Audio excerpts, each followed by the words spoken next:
जी students, अब यहां पे ये क्योंकि मेरा प्राइमरी की था तो इसलिए मैंने इसको इस तरह एनोटेट किया है विद आइडेंटिटी के साथ, और जनरेटेड वैल्यू है एंड आइडेंटिटी एज आइडेंटिटी, इसको मैंने कह दी। नेक्स्ट मेरे सिंपल कॉलम है, तो इनको मैं एट द रेट कॉलम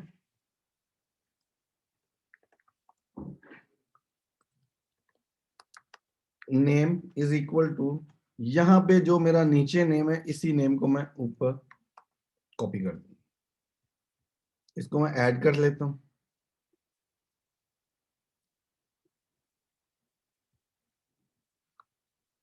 और इसको मैं कॉपी करके सबके लिए नीचे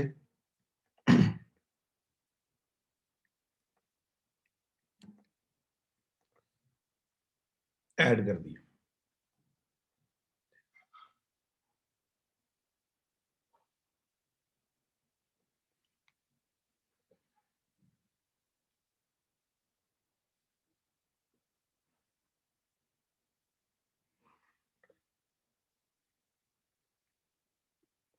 अच्छा, एक चीज थोड़ी सी मैं यहाँ पे एक्सप्लेन कर दूं। चलें, इसको मैं आगे करता हूँ। लाइक यहाँ पे ये तो फिर इसके बाद वो डेटाबेस की डिमांड करना शुरू कर देगा। तो अगर मैं एक एक सिंपल सी पहले मैं एक चीज करना चाह रहा हूँ कि हम एक काम करते हैं, इसको मैं अभी कमेंट करता हूँ।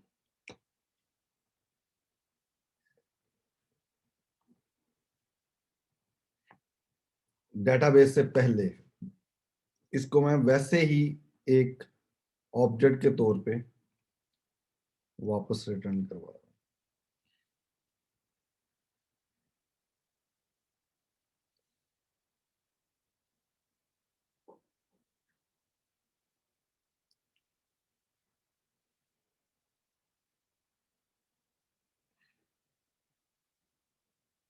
ये मैंने एक अभी सिंपल मैंने क्लास ली है और उसके डाटा मेंबर्स दिए हैं, इनको मैं सेट कर देता हूँ, ये नेम वगैरह को।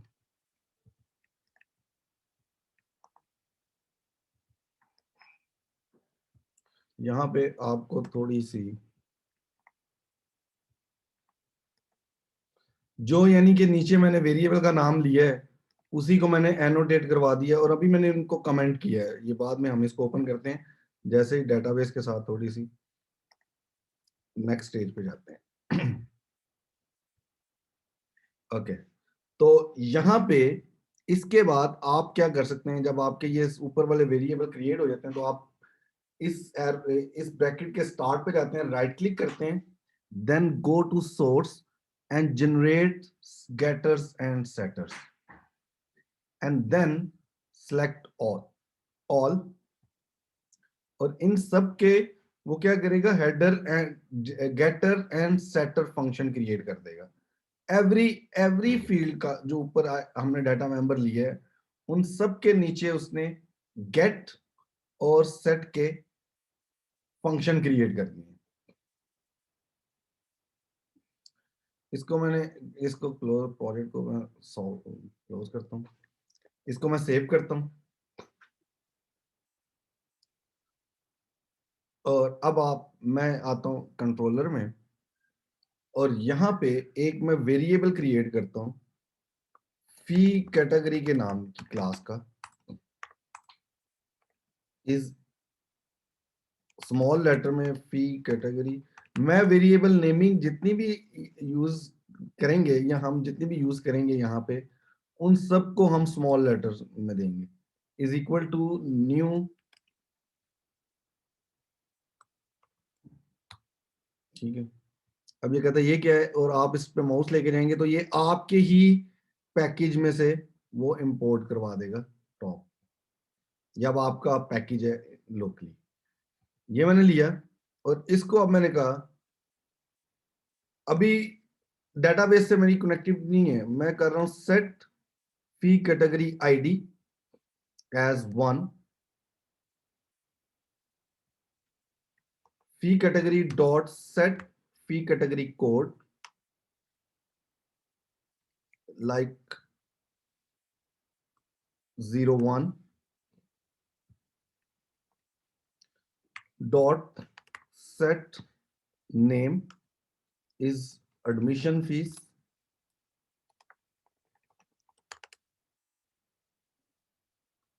अब इसको भी मैं रिटर्न को खत्म कर रहा हूं। इसी तरह मैं सारे जितने भी मेरे वो ऑब्जेक्ट्स हैं उन सब के लिए कोई ना कोई वैल्यूज सेट कर सकते हैं आप।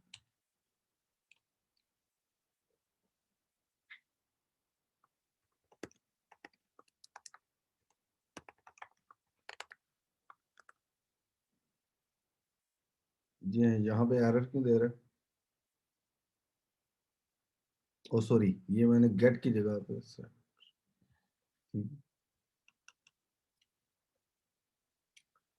इसके अलावा मेरे यहाँ पे कौन से थे? Is active modified work station.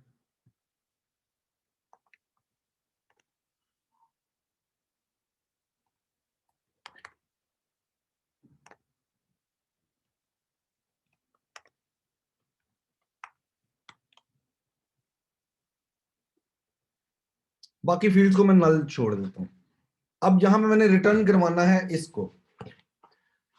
इसको रिटर्न जब मैं करवाना है एज, अब डिपेंड करता है मैंने इसको एज स्ट्रिंग रिटर्न करवाना है, एज जेसन ऑब्जेक्ट रिटर्न करवाना है, एज फी कैटेगरी रिटर्न करवाना है। तो हम नॉर्मली यहाँ पे हर हर एक के लिए स्ट्रिंग ले लेते हैं, लेकिन हमें इसको एज स्ट्रिंग कन्वर्ट करना है। तो जो यहाँ पे यूज किया जाता है या जो हम यहाँ पे यूज करते हैं इसको स्ट्रिंग में कन्वर्ट करने के लिए हमें ऑब्जेक्ट मैपर एक वेरिएबल लेना पड़ता है। यहाँ पे टॉप पे हम एक वेरिएबल लेते हैं ऑब्जेक्ट मैपर, ऑब्जेक्ट मैपर, और इसको हम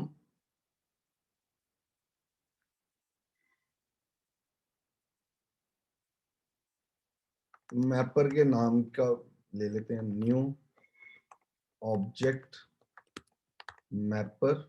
ये मैंने एक वेरिएबल डिक्लेयर कर दिया मैपर के नाम का, और इसको मैं इंक्लूड करवा देता हूँ। ये मेरे पास आ जाता है जैक्सन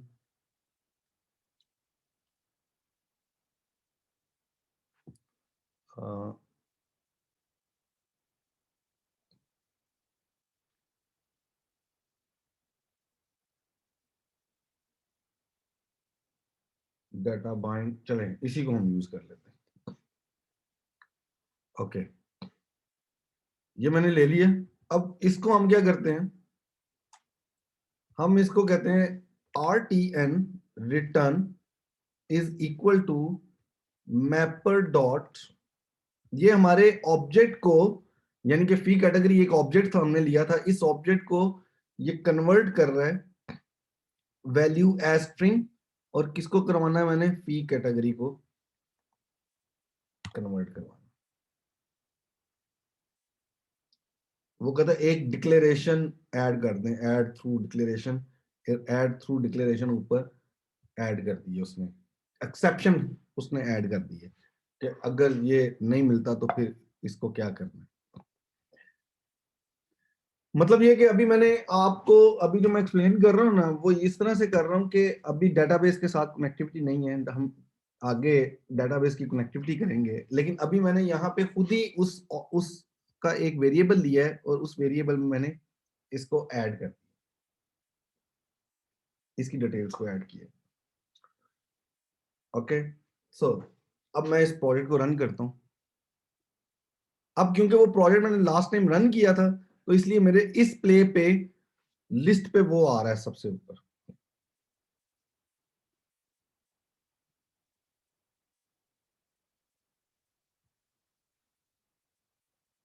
अच्छा, अब वो कहता है कि आपने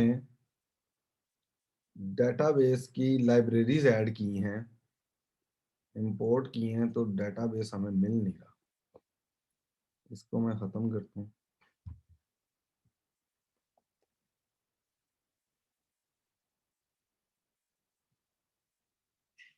और यहां से इस डिपेंडेंसी को भी अभी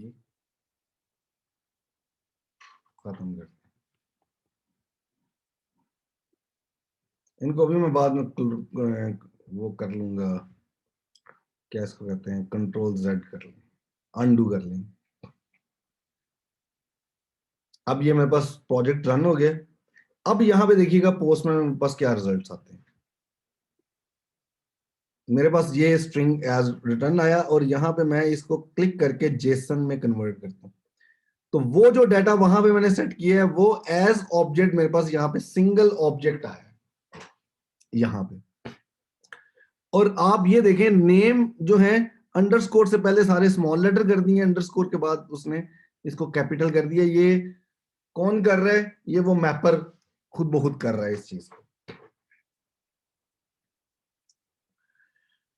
क्लियर है? तो अब अगर मेरे पास मल्टीपल ऑप्शंस हैं तो फिर इसको कैसे वो यूज करेगा, उसको भी मैं यहाँ पे आपको एक सैंपल के तौर पे बता देता हूँ कि उसको हम कैसे करेंगे। अभी डेटाबेस के साथ एक्चुअली टारगेट हमारा डेटाबेस है, डेटाबेस से कनेक्टिविटी करके वहां से डाटा रिट्रीव करके यहाँ पे शो करवाना है। लेकिन अभी मैं इसको सिंपली इस इधर यूज कर रहा हूं। अब मैं कहता हूं मेरे पास फी कैटेगरीज जो है वो लिस्ट है, तो मैं यहां पे एक वेरिएबल लेता हूं फी कैटेगरी, लेकिन मैं इसको कहता हूं ये लिस्ट है। तो लिस्ट है तो फिर मैं इसको सम अप करूंगा, फी कैटेगरीज ज्यादा हैं तो इसलिए मैंने उसका फी कैटेगरीज वेरिएबल का नाम ले लिया। सिंगल है तो फी कैटेगरी मैंने लिया हुआ। और यहां पे भी इसको मैं लगाऊंगा अरे लिस्ट। जब भी मेरे पास ज्यादा ऑब्जेक्ट मैंने रिटर्न करने हैं ना तो मुझे लिस्ट और अरे लिस्ट लेना पड़ेगा। तो यहां पे आप इंपोर्ट करेंगे जावा डॉट यूटिलिटी, AWT नहीं करना, यूटिलिटी करना। इसको मैंने इंपोर्ट कर लिया और यहां पे भी मैंने जावा यूटिलिटी को इंपोर्ट कर लिया। ये मेरे पास आ गया, वेरिएबल लिया मैंने एक। अब मैं रिटर्न करवा रहा हूं इसको, तो मैं इसको कॉपी किया इस वेरिएबल को और यहां पे पेस्ट कर दिया। और यहां पे यहां से लेके यहां तक मैंने रिपीट करवाया।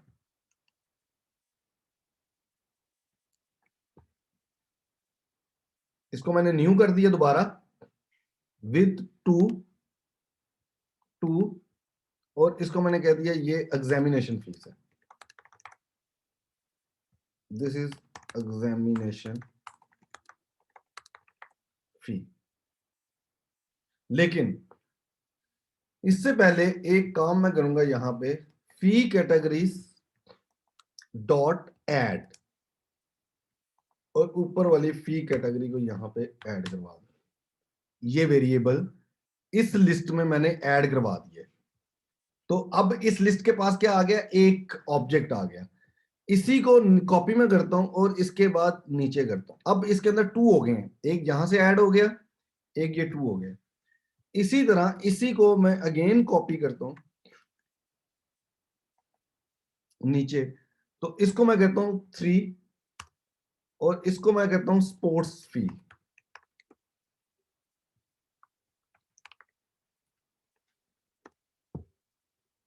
और ये भी ऐड हो गया। अब इसको रन करके मेरे पास क्या रिजल्ट्स आएंगे ये देखिए।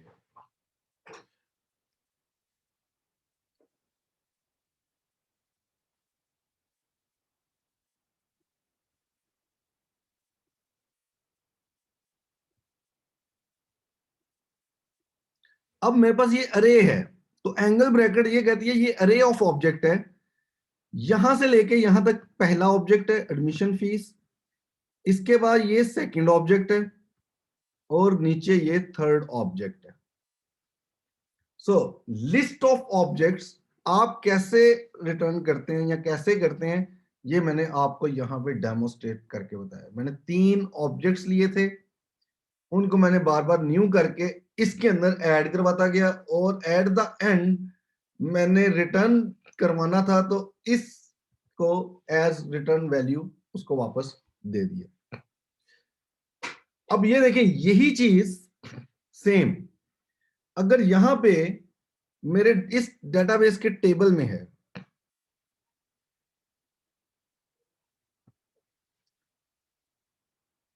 इसके अंदर आप ये देखें तो ये 3 किस्म की अगर फीस है, डिपॉजिट फी है, एडमिशन फीस है, और उसके इज एक्टिव है, मॉडिफाइड बाय है, वर्क स्टेशन है। तो ये डाटा मेरा यहां पे रिटर्न होना चाहिए। तो मुझे इसके लिए स्टेप्स क्या करने पड़ेंगे?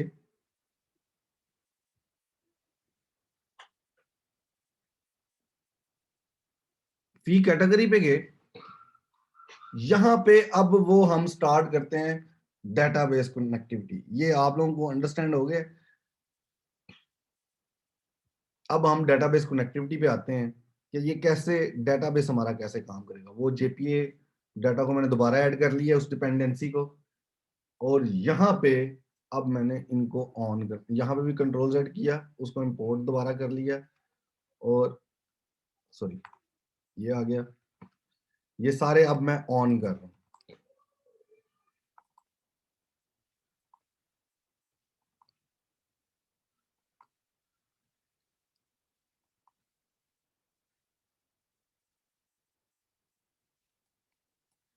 अच्छा, यहाँ पे एक और चीज हम कर सकते हैं कि जैसे यहाँ पे मेरे पास आ रहे हैं ना मॉडिफाइड बाय वर्क स्टेशन, ये मैं कहता हूँ ये जो है ये डाटा बाहर ना जाए, दिस वन।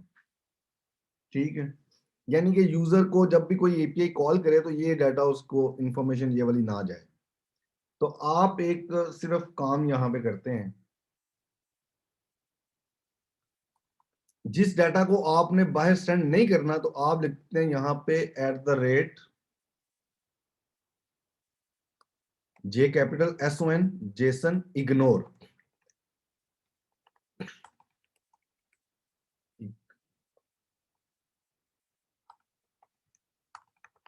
इग्नोर, इसको आप इंपोर्ट करवा लेते हैं।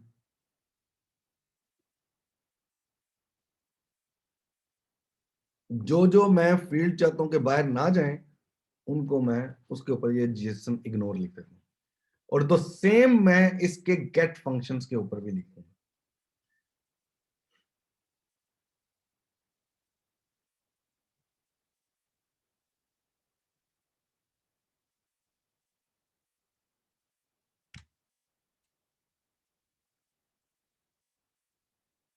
नॉर्मली मेरा ख्याल है, I don't think so. Anyway, यहां पे भी हम इग्नोर ऐड कर देते हैं।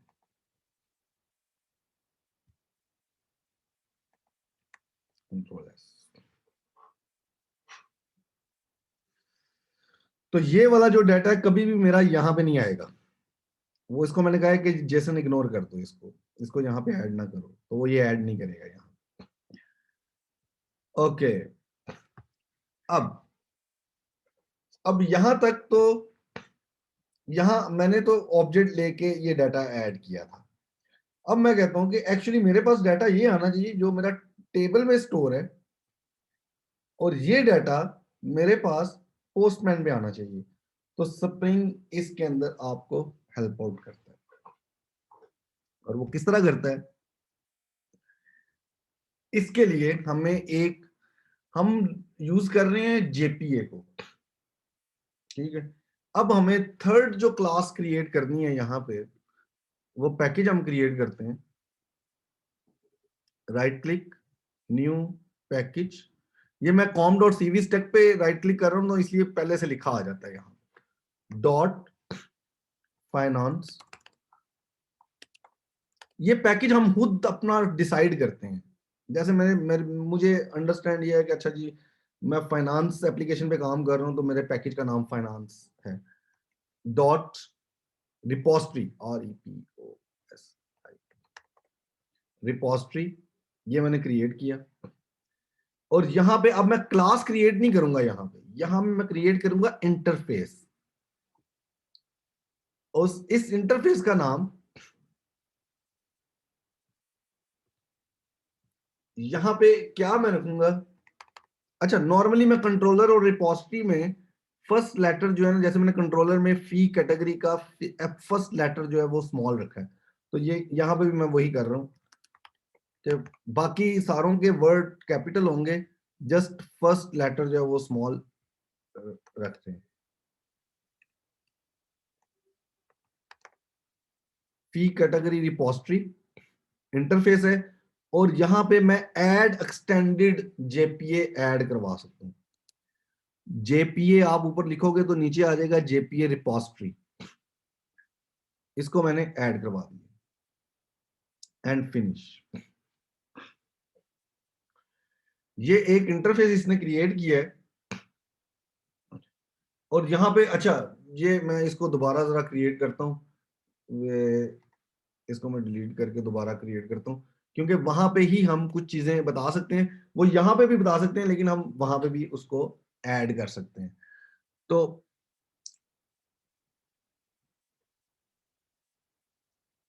वो जैसे टी और आईडी की वैल्यू, ये वैल्यू मैं वहां पे भी बता सकता था जब मैं क्रिएट कर रहा था। तो चले मैं आपको किसी एक में एग्जांपल करके बता दूं। जैसे इसके अंदर मुझे पता है कि मेरी जो है फी टी जो है मेरा फी कैटेगरी है, यहां पे मैंने मॉडल क्लास देनी, जो जिसकी मैं ये जेपीए रिपोजिटरी बना रहा हूं उसकी मॉडल क्लास देनी है, और आईडी उसकी डाटा टाइप क्या है, लॉन्ग है, तो यहां पे मैंने लॉन्ग दी। तो ये दो चीजें आप वहां पे भी ऐड कर सकते हैं जब आप इस रिपोजिटरी को क्रिएट कर रहे हैं। राइट क्लिक, न्यू, इंटरफेस, यहां पे मैंने ऐड किया था जेपीए को,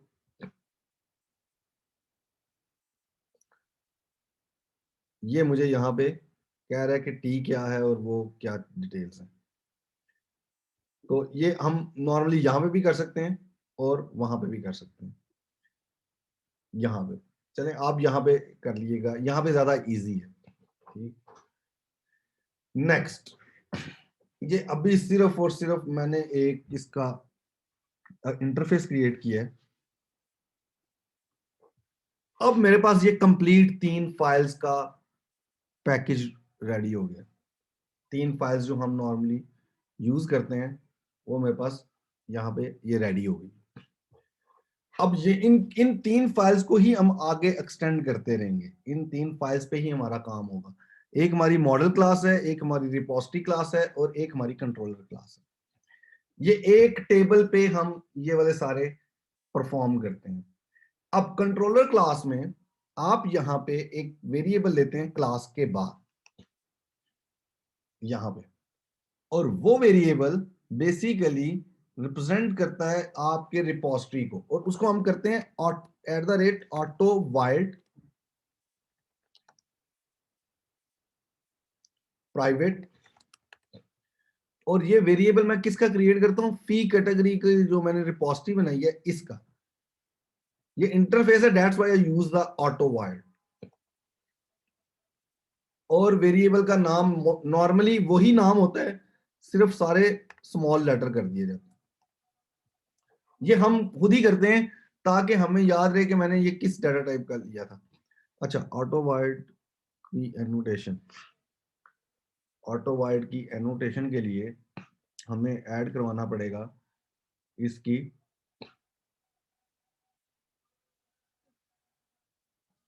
अजान हो रही है थोड़ी।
ये इसको रिपोजिटरी को मैंने ऐड करवा दिया,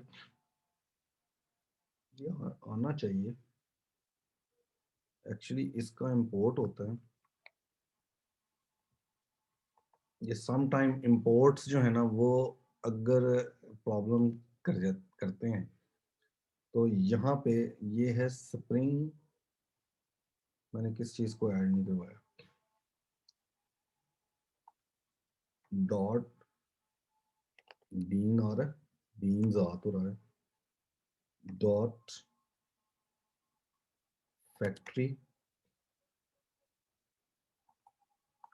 डॉट एनोटेशन,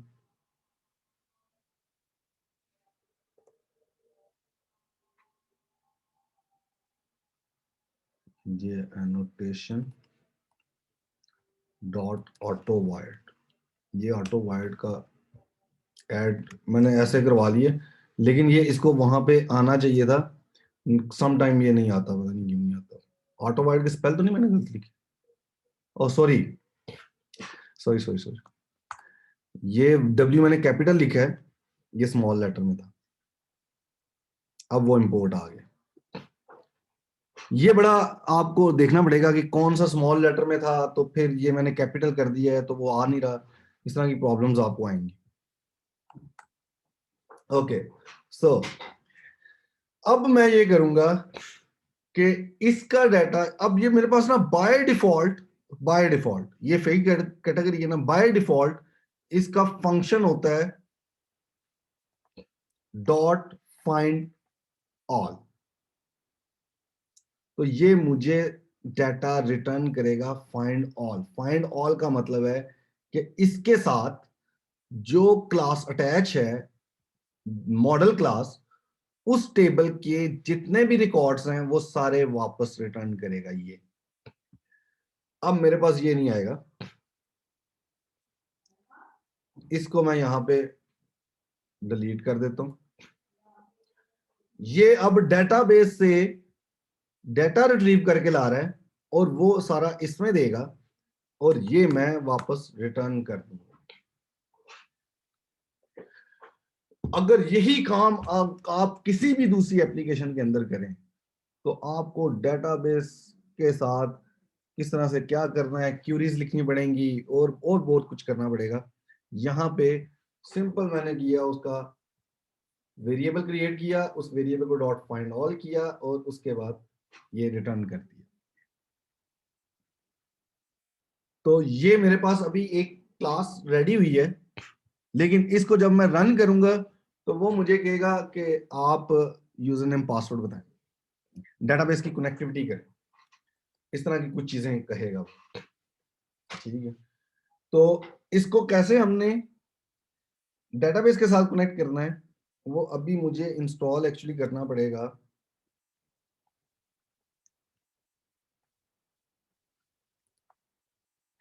माई एस वो करना पड़ेगा मुझे, क्या इसको कहते हैं, my SQL server local install करना पड़ेगा।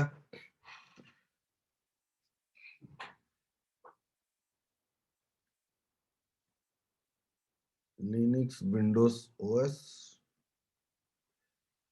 इसको मैं डाउनलोड कर लेता हूँ।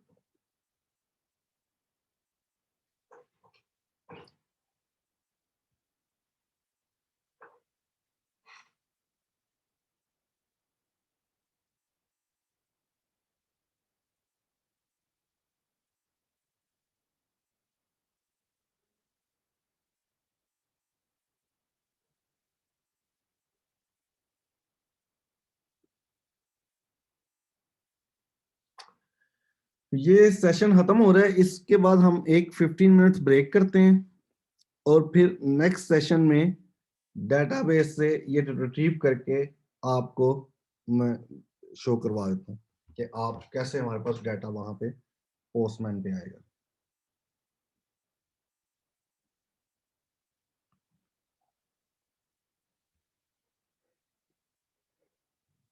ओके हम ना 4:30 पे दोबारा सेशन स्टार्ट करते हैं, वैसे भी ये 4 मिनट्स में स्टॉप होने जा रहा है।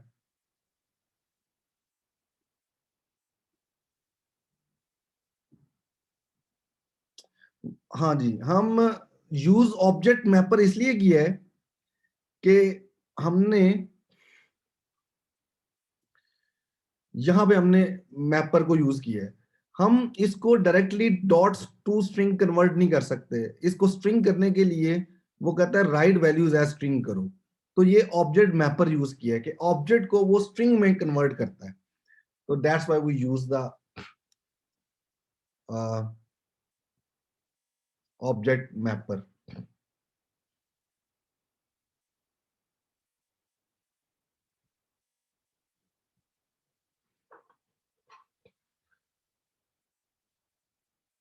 ओके स्टूडेंट्स, 4:30 पे दोबारा ज्वाइन करते हैं सेशन। पहले मैं आप लोगों के साथ एक क्वेश्चन आंसर सेशन करूंगा, फिर आगे हम इसको स्टार्ट करेंगे। आप उतनी देर तक नमाज वगैरह